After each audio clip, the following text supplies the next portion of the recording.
और स्वाभाविक रूप से जब भारत वर्ष की हमारे जो राजधानी है वो प्रदेश का जब चुनाव होते हैं, इस चुनाव का जो मैसेज है खाली दिल्ली में ही नहीं रहते हैं, पूरा देश भर ये चुनाव का चर्चा भी होते हैं और चुनाव का नतीजा पर लोग अपना निगाह भी बना के रखते हैं। ये चुनाव ऐसा समय में हुए हैं, आप लोग सबको मालूम है, मोदी जी को आप लोगों ने अभी अभी प्रधानमंत्री बनाया है। हमारे बीजेपी हरियाणा महाराष्ट्र में अपना सरकार बनाया है और मोदी जी देश को एक नया ऊंचाइयों में ले जाने के लिए अपना काम, अपना जो तप और अपना जो पूरा ध्यान हमारा देश का विकास के लिए वो आगे कर रहा है। चुनाव है, दिल्ली का चुनाव में मुद्दा भी है और दिल्ली का चुनाव में एक तरफ से हम लोग ये चाहते हैं कि कम से कम इस बार दिल्ली में बीजेपी का सरकार बने। जरूरत बीजेपी का सरकार क्यों है, मैं आप लोग को बताते जाने का कोशिश करूंगा, लेकिन हमारे जो भारत का कल्पना है बाय 2047 हमारा देश विश्व का नंबर 1 देश बनेगा और उसी का जो अमृत यात्रा शुरू भी हो चुका है। लेकिन एक जब विदेश से लोग आते हैं, पूरा भारतवर्ष तो नहीं घूम सकता है, वो हमारे राजधानी में आएगा और दिल्ली का विकास और दिल्ली का व्यवस्था देख के ही उनको पता चलेगा कि हमारा देश कैसा चल रहा है। सचमुच हमारे दिल्ली देश का राजधानी भी है और देश का आईना भी है। यही से देश का ऊपर लोग अपना ध्यान बनाता है, कॉन्सेप्ट बनाता है कि भारत ऐसा एक विशाल प्रदेश है। हम जब दिल्ली आते थे, पहले कॉलेज में पढ़ते थे, यूनिवर्सिटी पढ़ते थे, पहले हम दिल्ली आते थे, थोड़ा नेहरू प्लेनेटोरियम, राष्ट्रपति का निवास, प्रधानमंत्री का कार्यालय, यही सब देख के हम लोग खुश होके लौट के चला जाते थे। भाई हमारा दिल्ली बहुत बढ़िया है, पानी है, 24 आवर्स लाइट है, बड़े बड़े हॉस्पिटल है, ये एक हम लोग सोच के चला जाते थे। लेकिन जब थोड़ा सा दिल्ली का घूमने का मौका मिला, तब हमने और एक दिल्ली देने हमारा सामने आया। जो दिल्ली में पानी का कमी है, व्यवस्था का कमी है और जमुना मां का भी दर्शन हुए कि भाई यही हमारा जमुना का यही स्थिति है। फिर जोगी झोपड़ी का भी दर्शन हुए, अनऑथोराइज कॉलोनी का भी दर्शन हुए कि लोगों का जमीन का अधिकार भी नहीं है। धीरे धीरे ऐसा एक दिल्ली हमारा सामने आए जो दिल्ली हम देखना नहीं चाहता।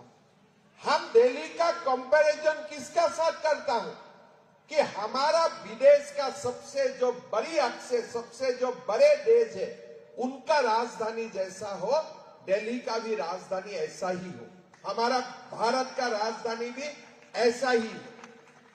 मोदी जी आए, मेट्रो का एक्सपांशन हुए, हमारा बड़े बड़े फ्लाईओवर बने, लेकिन जो दिल्ली का आत्मा है, अगर उनको हमें चेंज करना है तो दिल्ली में डबल इंजन सरकार का जरूरत है। बिना डबल इंजन सरकार दिल्ली का जो मूलभूत परिवर्तन है वो परिवर्तन संभव नहीं है।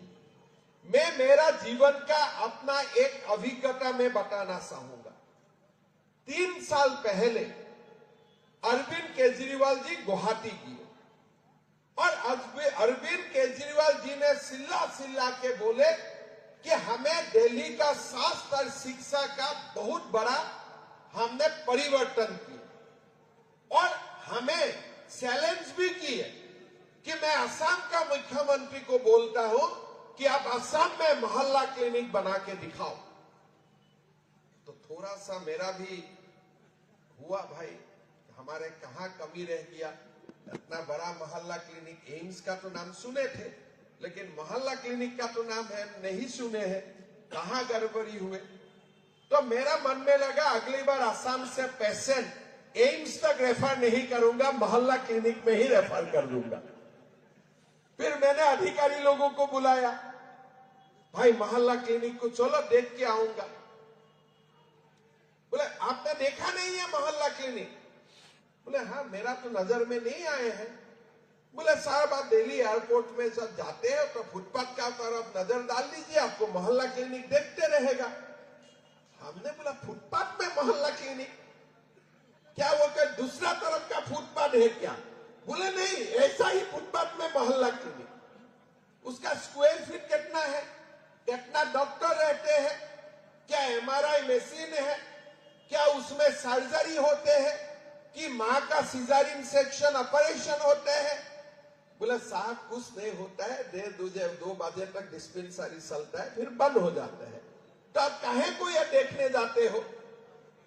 आप देखिए ये जो मोहल्ला क्लिनिक है, अगर आप अमेरिका में जाके बोलते हैं कि हमारा देश का परिचय मोहल्ला क्लिनिक है, कोई मानेगा भारत विश्व गुरु होगा?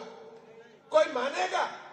जब असम से मैं मानने के लिए तैयार नहीं हूं कि मोहल्ला क्लिनिक दिल्ली का विकास का आईना हो ही नहीं सकता है, जब मैं ये बात नहीं मानता हूं तब दूसरा कैसे मानेगा कि मोहल्ला क्लिनिक देश का आईना है? भाई और बहनों, असम देश का वो प्रदेश है, उत्तर पूर्व में है, और हमारा दिल्ली का कंपेयर करें तो हम 10 कदम पीछे हैं, कोई आपत्ति नहीं है मेरा बोलने का। लेकिन हमारा असम में भी मोदी जी का नेतृत्व में मैंने 25 मेडिकल कॉलेज का निर्माण किया हूं। आज देश को मेडिकल कॉलेज का जरूरत है कि देश को मोहल्ला क्लिनिक का जरूरत है? आप लोग खुद बोलिए। आज देखिए, आज दिल्ली में आप दिल्ली का मुख्यमंत्री है, आज उत्तराखंड, यूपी, गुजरात, जब हर जगह में मेडिकल कॉलेज बन रहा है, मेरा गुवाहाटी जैसा शहर में मोहल्ला क्लिनिक जैसा कम से कम 80 हॉस्पिटल, और हमारा वो हॉस्पिटल ऐसा नहीं है, वहां रात सिजारियन सेक्शन भी होते हैं, लेकिन हमारा नजर उसमें नहीं है। आज हमारा गुवाहाटी जैसा प्रदेश में जहां कुल जनसंख्या खाली 10 लाख है, उस 10 लाख में भी मेरा एक एम्स है, 2 मेडिकल कॉलेज है और 60 हॉस्पिटल है, और 60 हॉस्पिटल का कम से कम 40 हॉस्पिटल में सर्जरी भी होते हैं। लेकिन आज आप दिल्ली में किसका बात करता है? मैंने मोहल्ला क्लिनिक बनाया। यार मोहल्ला क्लिनिक आप जाके कहीं जहां में कोई उपाय नहीं है, लाइट नहीं है, इलेक्ट्रिसिटी नहीं है, वहां बनाना अलग बात है, और चिल्लाता है कि मैंने मोहल्ला क्लिनिक बनाया।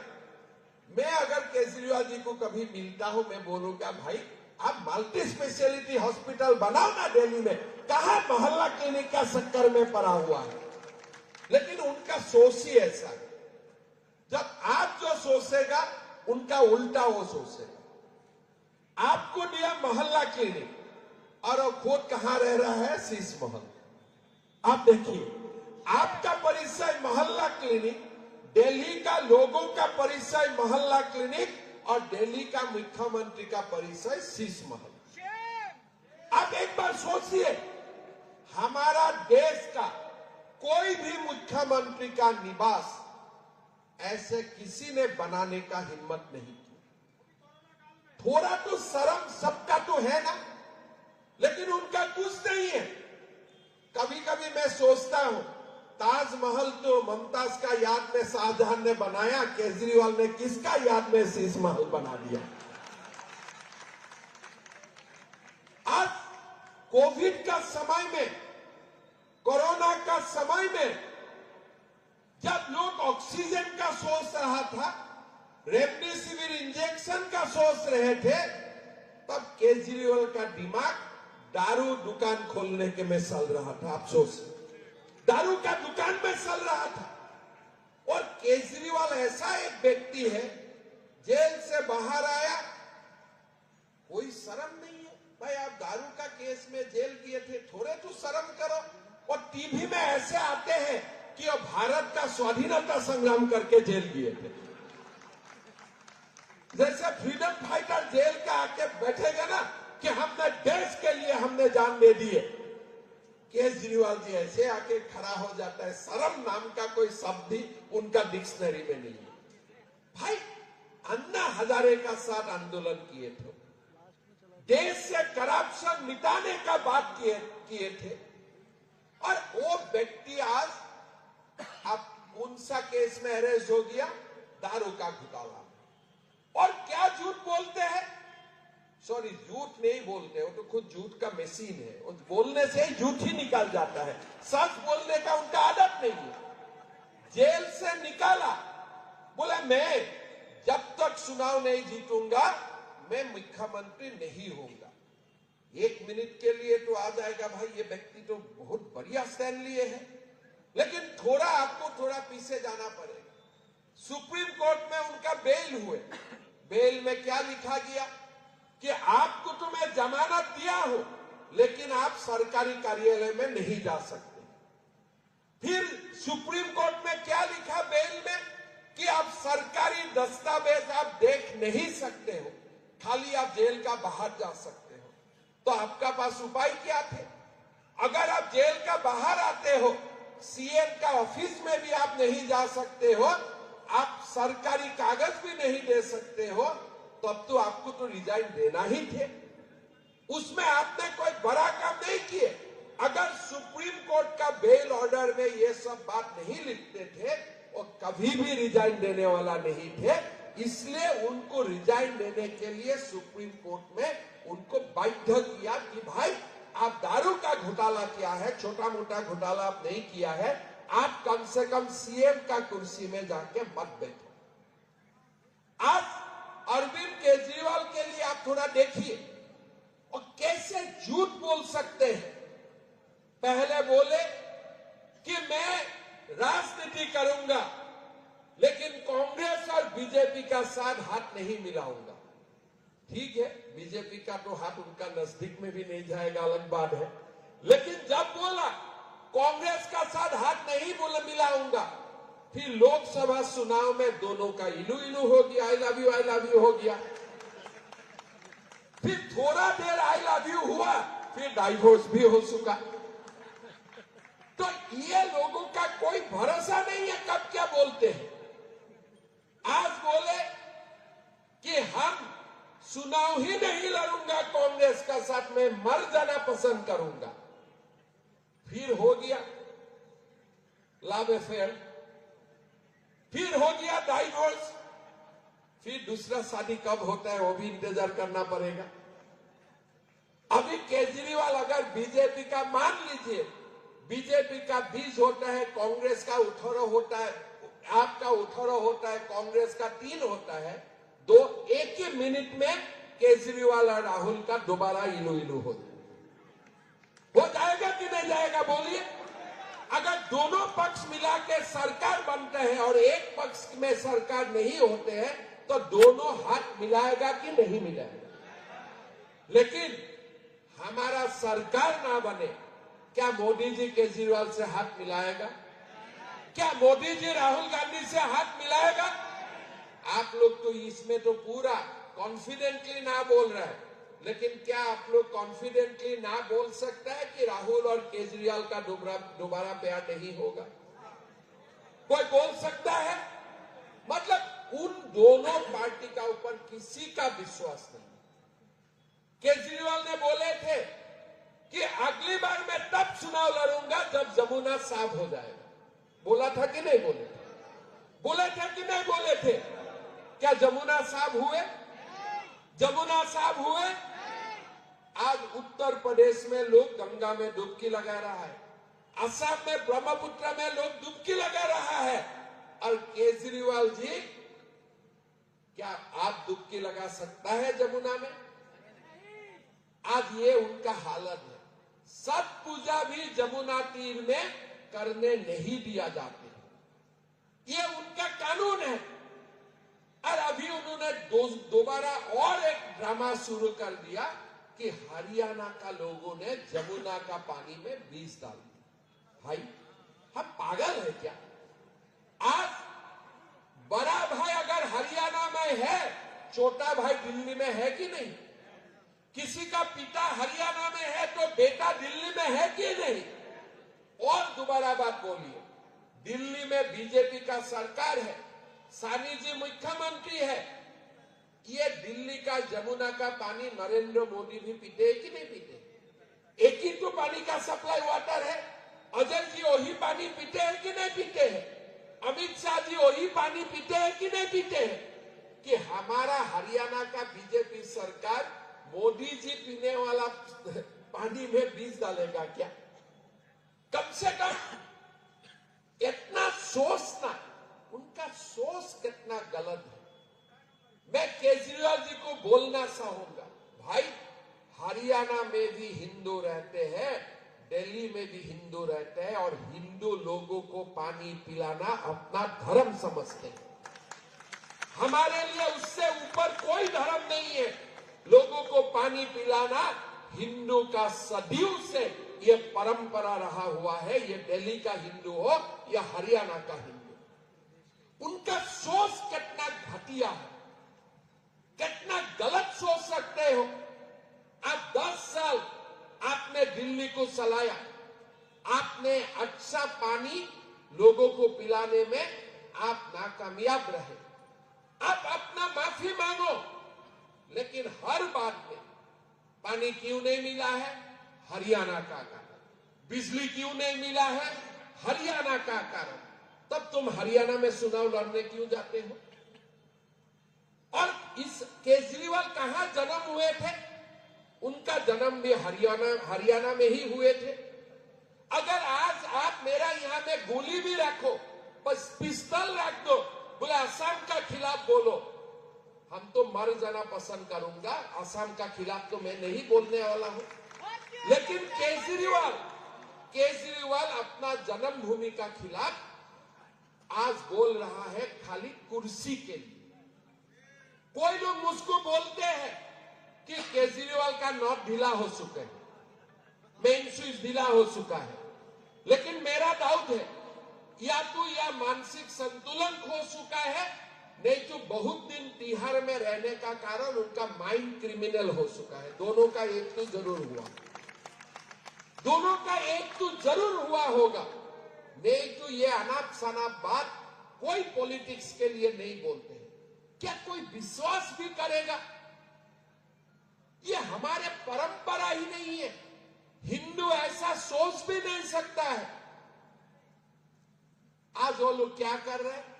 हमारा मंदिर का पुजारियों को बुला के बोला है कि आपको भी मैं महीना वेतन दूंगा।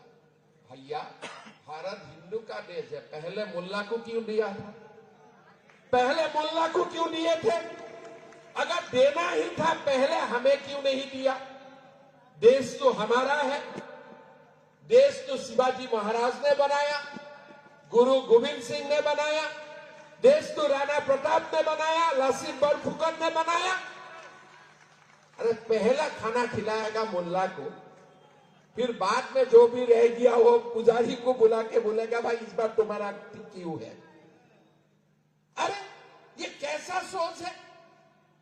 एक बार ताहिर हुसैन अमानुल्लाह खान को दाया बाया रखते हो और चुनाव का समय राम नाम बोलते।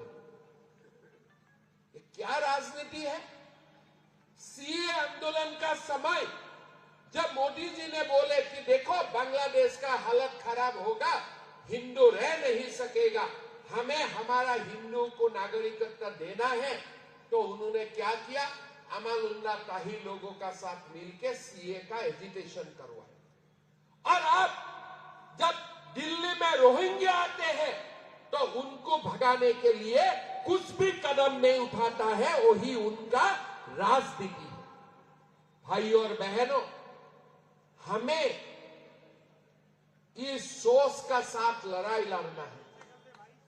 आपने कुछ क्या ना बोला थे कि लोकपाल आऊंगा, राइट टू सर्विस होगा, घर में आप बाहर निकालना नहीं सही है, लेकिन क्या आपने क्या दी? माताओं को चुनाव का पहले बुलाया, आइए आइए 1000 रुपया दूंगा। अरे आप 10 साल का सरकार आपका रहे, अगर देने थे तो 10 साल में भी तो आप कभी भी दे सकते थे, वो समय आपने नहीं दी। और चुनाव का पहले आप माताओं को कहां बुलाया? दिल्ली सरकार का दफ्तर में नहीं, आपका ऑफिस में बुला बुला के नाम लिए, अकाउंट नंबर लिए। इस अकाउंट का भी अभी क्या गलत इस्तेमाल होगा ये तो समय ही बताए। ये पंजाब में बोले मैं 1000 रुपया दूंगा, नहीं आए। दिल्ली में बोले नहीं आए। और चुनाव का पहले हर माताओं का उन्होंने बैंक अकाउंट लिए, फोन नंबर लिए। मैं तो आज ही बोल सकता हूं, हर माताओं का घर में फोन आना शुरू होगा एडवर्टाइजिंग एजेंसी से, वो बिक देगा पूरा डेटा। और ये बैंक अकाउंट का इतना गलत इस्तेमाल होगा, हम बोल भी नहीं सकता। इसलिए उनका नियत साफ है ही नहीं, हर बात में गलत नियत। आपको देना था, सरकारी दफ्तर में ले जाओ, पोर्टल खोल दो, पोर्टल में डाटा का सिक्योरिटी रखो, बढ़िया से एडवर्टाइज हो जाते थे, बढ़िया से एप्लीकेशन हो जाते थे। अगर देना ही था, कोई सरकारी स्कीम नहीं है, आपने बोला मैं 1000 रुपया दूंगा और चुनाव घोषणा नहीं होगा तब जाके 1000 रुपया दूंगा। अरे बेटा, आप अगर ऐसे ही करेगा कि हर बात में आपका शर्त है, तो हमारा भी तो यह शर्त है कि एक बार कम से कम आप हाथ जाओ, हम अच्छा दिल्ली बना के तुमको दिखाओगे। ये लोगों ने दिल्ली का लोगों को गुमराह करते करते करते 10 साल बिता दिए। मोहल्ला क्लिनिक, उन्होंने दिल्ली का शिक्षा का बारे में बोला। आज आप कोई भी विदेश का राजधानी शहर में जाइए, शिक्षा का जो भी सुविधा होगा दिल्ली में उनका 10% भी नहीं है। खुद ही अपना नाम लेते हैं, खुद ही बोलते हैं कि हम हेल्थ एंड एजुकेशन में सबसे बड़ा काम किया। भाई दूसरा को भी तो बोलने का मौका दो। कोई नीति आयोग ने कभी बोला है कि दिल्ली सरकार ने ऐसा काम किया है जो सारे प्रदेश को अनुकरण करना चाहिए? हम छोटा प्रदेश से आया हूं, लेकिन 2019 सन में हमने निर्णय लिया कि हमारा हर माताओं का बैंक अकाउंट में 830 रुपया हम लोग देने का काम करूंगा। शुरुआत किया 2019 में, और आज जाके हम हर माताओं का बैंक अकाउंट में 1250 रुपया डालता हूं। महीना का 10 तारीख को पैसा जमा हो। 5 साल हो चुके हैं, लेकिन ना हम टीवी में आए, ना हम न्यूज़पेपर में एडवर्टाइज किए। इसलिए जो टीवी का खर्चा है, न्यूज़पेपर का खर्चा है, वो भी गरीब को दे दो, 2 और गरीब को मिलेगा। आज अगर हम नहीं बताऊंगा तो आपको मालूम भी नहीं होगा कि असम में 1000 करोड़ रुपया खर्चा करके मैं 26 मेडिकल कॉलेज बना रहा हूं, सौदा हो चुका है। आपको तो आश्चर्य लगेगा, अरे असम में कैसे संभव है? आपको आश्चर्य लगेगा कि असम में 40 लाख माताओं का बैंक अकाउंट में महीना का 10 तारीख 1250 रुपया जाते हैं। और जब कोविड में ये ऑक्सीजन का ड्रामा कर रहे थे ना, असम ने भारत का कोई प्रदेश से एक का बूंद भी ऑक्सीजन नहीं लिया। हमने अपना ऑक्सीजन अपना प्लांट से हमने सप्लाई करने का काम किया। और हमारा ही असम, देश का हर जगह में असमिया लोग होते थे, रेमडेसिविर इंजेक्शन में असम से वो लोगों को लिए भेजते थे। ये सारे बात गूगल कीजिए, रिकॉर्ड में। लेकिन ये मेरा बात नहीं है, हर बीजेपी प्रदेश का यही कहानी है। आज क्यों गुजरात में बार बार बीजेपी आते हैं? झूठ तो नहीं बोलते। गुजरात का मुख्यमंत्री को कभी आपने टीवी में देखा है? लेकिन वो प्रदेश हम बार बार जीतते हैं। आज छत्तीसगढ़ का मुख्यमंत्री को आपने नहीं देखेगा, लेकिन हर माताओं का बैंक अकाउंट में 1000 रुपया जाते हैं। मध्य प्रदेश का मुख्यमंत्री कभी एडवर्टाइज करके नहीं बोलते हैं। छत्रपति शिवाजी महाराज की। इसलिए मोदी जी ने हमें बोला, भाई काम से एक अपना प्रदेश को जहां तक हो सकता है ऊपर में ले जाने का कोशिश करो। आज आपको कोई भारत भी करेगा कि असम में कोई भी स्टूडेंट क्लास 9 जाते हैं, उनको साइकिल मिलता है। हायर सेकेंडरी क्लास 12 पास होता है, हर बेटी को एक एक स्कूटी मिलते हैं। आज आपको विश्वास भी होगा, क्लास 11-12 में हर बेटी अगर एडमिशन लेते हैं, हर महीना 10 तारीख उनका बैंक अकाउंट में 1000 रुपया जाता है। Degree first year, second year, third year पढ़ते हैं, उनका बैंक अकाउंट में 1250 रुपया जाते हैं। और पोस्ट ग्रेजुएट पढ़ते हैं, हर बेटी का बैंक अकाउंट में 2500 रुपया हर महीना जाते हैं। कभी टीवी में देखा है आपने? आपको अभी कोई लोगों को विश्वास भी नहीं होगा कि असम में माताओं का बैंक अकाउंट में 1250 रुपया जाता है। लेकिन हम सत्ता में है, इसीलिए हम दिल खोल के बोलना, हमारे में कोई प्रॉब्लम नहीं है। केजरीवाल जमुना में डुबकी नहीं लगा सकता है, लेकिन मैं ब्रह्मपुत्र में डुबकी लगा सकता हूं। यही एक बीजेपी शासित प्रदेश और केजरीवाल शासित प्रदेश का डिफरेंस होते हैं। भाई और बहनों, ये व्यक्ति का सोच देखिए। थोड़ा सा आप लोग 1 मिनट में बताऊंगा, सोच देखिए। प्रधानमंत्री मोदी जी ने आयुष्मान भारत का कार्ड गरीबों के लिए, मध्यम वर्गों के लिए निकाले। क्यों निकाले? आज मेरा पिता है बीमार, कार्डियक सर्जरी का जरूरत है, बेटा का नौकरी है, लेकिन बेटा ने अपना बेटी के लिए पैसा जमा करके रखे थे कि शादी विवाह में खर्चा करूंगा। पिता का बीमार का खबर आया, जो पैसा बेटी के लिए रखे थे वही पैसा पिता का इलाज में दे दिया। इसलिए हम अपना पिता माताओं को भगवान का स्वरूप मानता हूं, यही हमारा परंपरा है। मोदी जी ने देखा, भाई पिता माता का तो इलाज होना चाहिए, लेकिन अपना बेटी का भी शादी होना चाहिए। उन्होंने क्या किया कि हमारा हेल्थ इंश्योरेंस स्कीम निकाले कि हर लोगों को 5 लाख रुपया हर परिवार को सालाना मेडिकल इंश्योरेंस मिलेगा।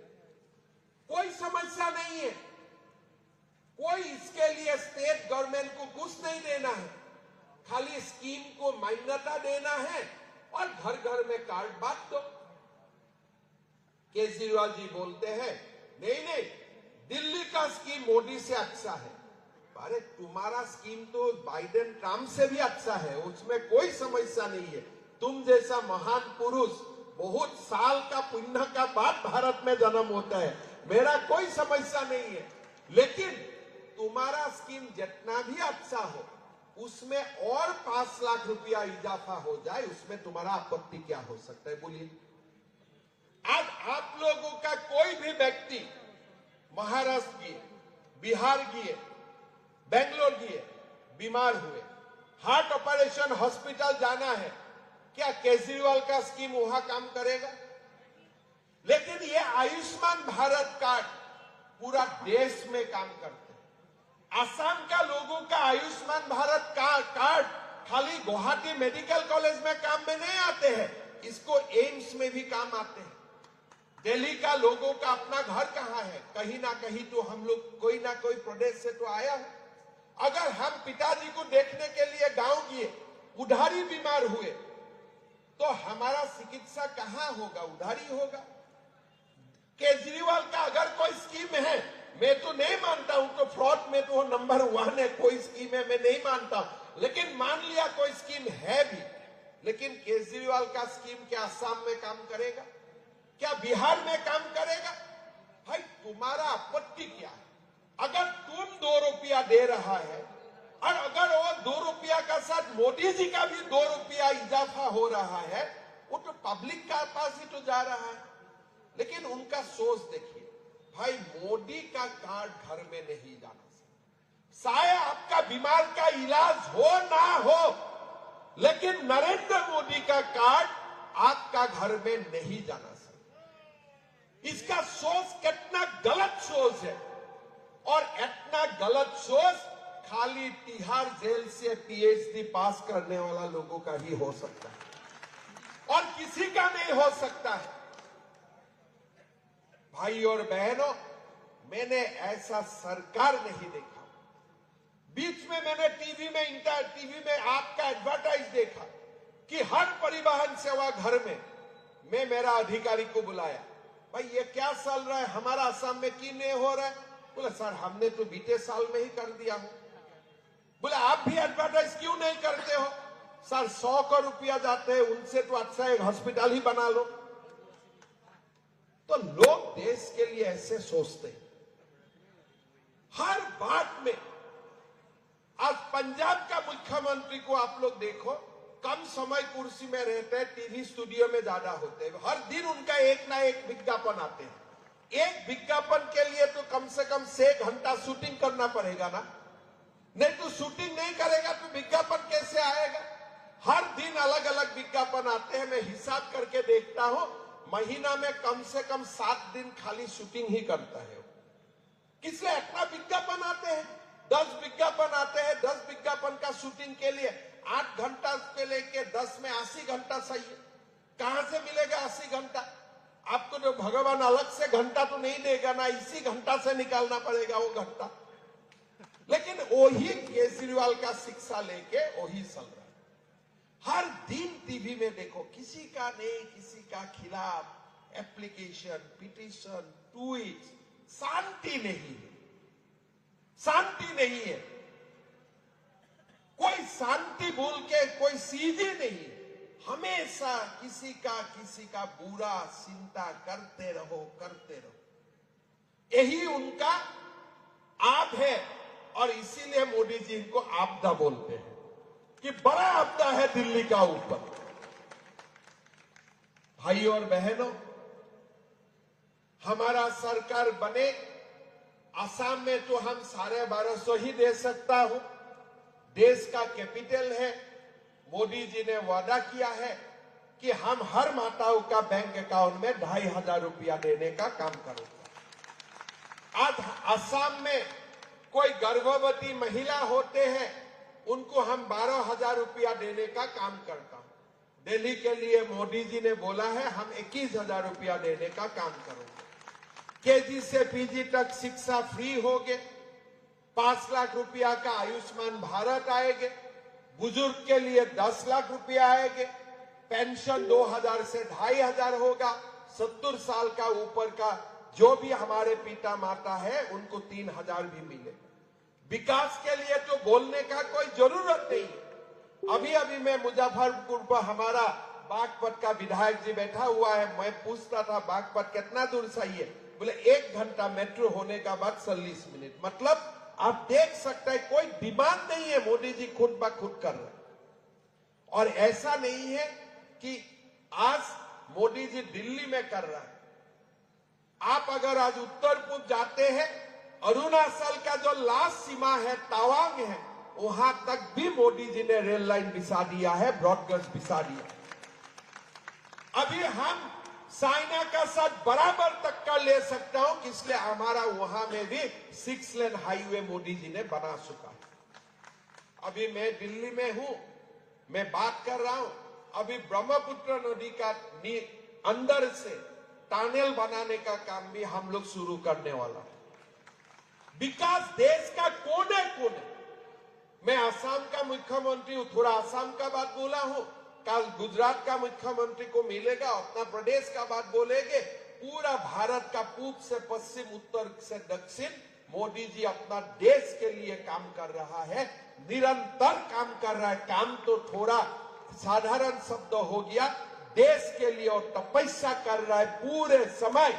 ये भारत माता को विश्व गुरु बनाने के लिए तप कर रहा है। भाइयों और बहनों, एक बार बीजेपी को मौका दीजिए, एक बार मौका दीजिए। जब दिल्ली में डबल इंजन सरकार बनना था, जो भी कारण हुए नहीं बना। मैं किसी क्या कारण है उसमें मैं नहीं जाना चाहूंगा, लेकिन एक बार डबल इंजन सरकार को आप लोग परख के देखिए। हमारा 2014 में मोदी जी आए, 2016 से हमारा डबल इंजन सरकार स्टार्ट हुई और विकास का नया हमने रास्ता पकड़ ली। आज जमुना जैसा नदी जो हमारे मां होते हैं, वो नदी में हम डुबकी भी लगा नहीं सकता हो, इतना